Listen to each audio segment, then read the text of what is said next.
Doctor warns. 92% of seniors do this every night without realizing it raises stroke risk. Your stroke risk triples between midnight and 6 a.m. Let that sink in for a moment. It isn't just because of your genetics. It isn't just a natural part of aging. It is because of one specific habit that 92% of Americans over the age of 60 are doing right now, completely unaware that it is silently starving their brain of oxygen. I'm Dr.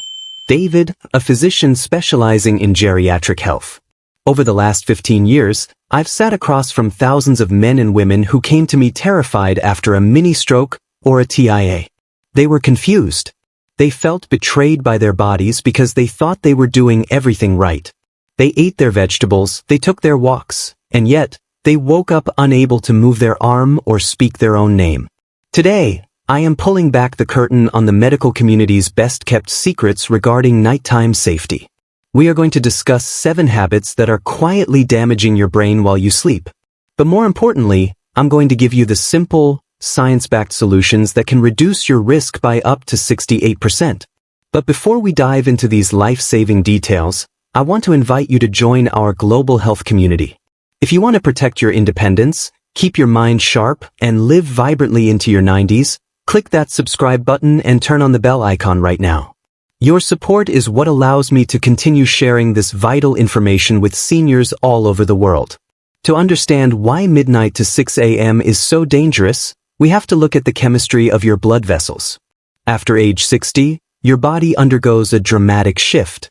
Research shows that your body produces 43% less nitric oxide, $, than it did in your 30s. Nitric oxide is a critical compound that acts like a lubricant for your cardiovascular system. It keeps your blood vessels flexible and dilated. Without enough of it, your arteries become stiff, like an old garden hose left out in the sun. Now, combine that stiffness with the 40-second rule. Every 40 seconds, someone in America has a stroke. That's nearly 800,000 people a year. But here is the piece of news that should give you hope. 80% of those strokes are preventable. They happen during those early morning hours when your blood pressure naturally dips and your blood naturally thickens. If you are practicing the habits we are about to discuss, you are essentially creating a perfect storm for a clot to form and travel to your brain. Habit number 7. The mistake of sleeping 180 degrees flat. The first habit that is quietly shortening lives is something almost all of us do, sleeping completely flat on our backs. It feels natural, right? You've been told it's good for your spine. But for the brain of a 70-year-old, it can be a disaster. The physics of hypoperfusion. When you lie at a 180 degrees angle, your heart has to work against gravity to push blood up into the brain. At night, your heart rate slows down and your blood pressure drops to its lowest point. This leads to cerebral hypoperfusion, a fancy medical term for starving the brain of blood flow. A study in the Journal of Clinical Sleep Medicine found that seniors who sleep flat have a 38% higher incidence of nighttime strokes. The solution: you need gravity on your side. I recommend a gradual elevation of 4 to 6 inches. But be careful, do not just pile up regular pillows. That kinks your neck and can actually restrict the carotid arteries. Instead, use a wedge pillow or place risers under the head of your bed frame. Barbara's story. Barbara, a 74-year-old retired teacher, came to me after waking up with a numb left arm. It lasted 10 minutes, a classic mini-stroke. We changed one thing. We elevated her bed by 5 inches. 3 weeks later, her chronic morning headaches vanished. Her brain was finally getting the oxygen it needed all night long. Habit number 6. The dehydration thickener. Next is a mistake that is as simple as it is deadly: dehydration before bed. The 78% rule. Your blood is approximately 78% water. When you are dehydrated, your blood doesn't just get low. It literally changes texture. It becomes viscous and sludgy. Research in BMC cardiovascular disorders found that mild dehydration increases blood thickness by 24%. Thicker blood moves slower. Slower blood clots easier. The thirst signal failure. As we age, our brain's thirst mechanism weakens. You can be dangerously dehydrated and not feel thirsty at all. Many seniors avoid water at night because they don't want to wake up to use the bathroom, but this choice is making your blood like molasses during the most dangerous hours of the night. The sea salt protocol. Here is how you hydrate without spending the whole night in the bathroom. 1. 3 hours before bed, drink 12 to 16 ounces of water. 2. The secret ingredient. Add a tiny pinch of natural sea salt. Not enough to taste, just enough to provide electrolytes. This helps your cells absorb the water rather than just flushing it straight to your bladder. 3. 1 hour before bed, take small sips of another 4 ounces. I want to check in with you. How much water are you really drinking? Type hydrated in the comments if you consistently drink 6 or more glasses a day. Type working on it if you know you need to do better. Seeing these comments helps everyone realize they aren't alone in this struggle. Habit number 5. Dangerous timing of blood pressure medication. This habit shocks most people because they think they are following orders, taking blood pressure medication right before bed. Your blood pressure medication is designed to lower your numbers. However, your blood pressure already drops naturally when you sleep. When you take your meds at 10 p.m., you risk a condition called nocturnal hypotension. If your blood pressure drops too low, the pressure isn't high enough to push blood into the tiny vessels of your brain. This causes silent strokes, tiny areas of brain damage that accumulate over years until they result in dementia or a major stroke. A major study followed 8,000 seniors and found those taking meds at night had a 49% higher risk of stroke. But I want you to have a specific conversation with your doctor. Ask them, based on my nighttime numbers, would it be safer for me to move my dosage to the morning? For many, morning dosing provides protection during the day when you are active and keeps you out of the danger zone at night. Habit number 4. The temperature inflammation trap. Let's talk about your thermostat. Most of us love a warm, cozy bedroom. But medically speaking, a warm room is a stress room for a 70-year-old body. The 72 degrees Fahrenheit threshold. Science shows that when you sleep in a room above 72 degrees Fahrenheit 22 degrees Celsius, your body's inflammatory markers, specifically C-reactive protein, increase by 12% for every single degree. The glymphatic system. Why does this happen? During deep sleep, your brain has a waste removal system called the glymphatic system. It literally flushes out metabolic toxins. But here is the catch. This system only activates when your core body temperature drops. If the room is too warm, your body stays in a low-grade simmer. This heat prevents the brain flush, leading to inflammation in the delicate lining of your cerebral blood vessels. Damaged vessels are where clots are born. Thomas, a 69-year-old retired firefighter, struggled with high blood pressure that meds couldn't touch. He kept his room at 76 degrees Fahrenheit. I asked him to drop it to 66 degrees Fahrenheit 19 degrees Celsius. He thought he'd freeze.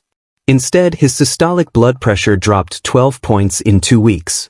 He wasn't sick, he was just overheated every night. Habit number 3, the undiagnosed thief, sleep apnea. This is the most terrifying statistic in geriatric medicine. 80% of senior sleep apnea cases go undiagnosed. Millions of you are stopping breathing hundreds of times every night, and you have no idea. The hidden sign. Do you wake up to urinate 3 or more times a night? Most people blame their bladder or prostate. But often, it is an oxygen problem. When you stop breathing, your heart panics and releases a hormone called atrial natriuretic peptide, which tells your kidneys to produce urine immediately.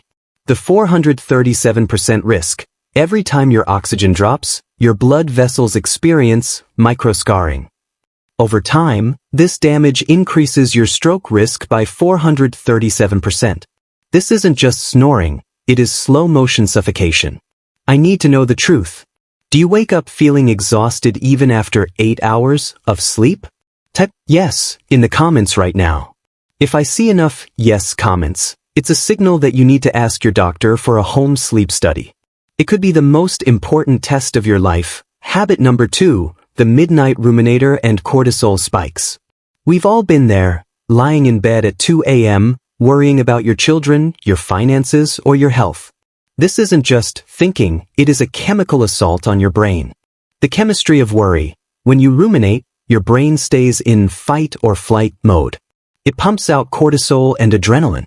These hormones tell your liver to dump glucose, sugar, into your blood and cause your platelets to become sticky.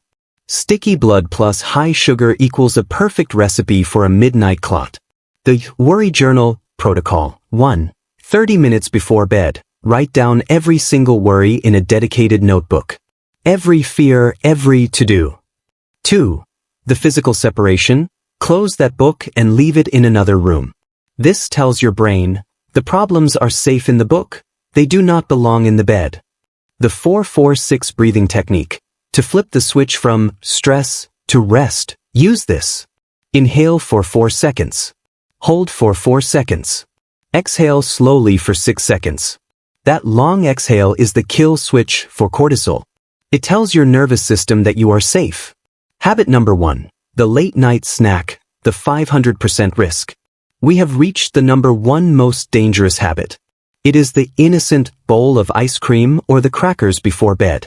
The vagus nerve trigger. When you eat and then lie down, your stomach is full and producing acid. This irritation triggers the vagus nerve, which runs directly past your heart. This stimulation can trigger atrial fibrillation, AFib, an irregular heartbeat. The cascade. People with AFib are 500% more likely to have a stroke because blood pools in the heart and forms clots that shoot straight to the brain. Even if you don't have AFib, late-night sugar spikes your insulin, causing massive inflammation while you sleep. My rule is simple: no food after 7 p.m. James's story. James, 76, had 2 mini-strokes in 4 months. He ate ice cream at 10 p.m. every night. We moved his snack to 6 p.m. No other changes. His fasting blood sugar dropped from 132 to 104, and his overnight blood pressure stabilized. He saved his own life just by changing his clock. Information without action is just noise. Here is your stroke-proof evening routine. 6 p.m. Finish your last meal. Give your heart a break. 8:30 p.m. Worry journal. Write it, close it, leave it in the kitchen. 9 p.m. Dim the lights. Tell your brain it's time for melatonin. 9:30 p.m. Final hydration. 4 to 6 ounces of water with a pinch of sea salt. 9:45 p.m. 5 minutes of 4-4-6 breathing. 10 p.m. Cool the room to 66 degrees Fahrenheit. Elevate the head of your bed 4 to 6 inches. You are not fragile. You are a survivor who has navigated 7 decades of life. But your routine might be fragile. Age doesn't take away your brain's incredible ability to heal. It simply demands that you provide the right conditions for that healing to happen. Tonight you have a choice. You can keep doing what you've always done, or you can take control of your midnight window. Which of these 7 habits are you going to change tonight? Tell me in the comments. I read every single one because your journey matters to me. If this video helped you, please like and share it with a friend or a family member. You might just be the reason someone avoids a wheelchair and keeps their independence. I am Dr. David. Stay informed, stay active, and most importantly, stay healthy. I'll see you in the next video.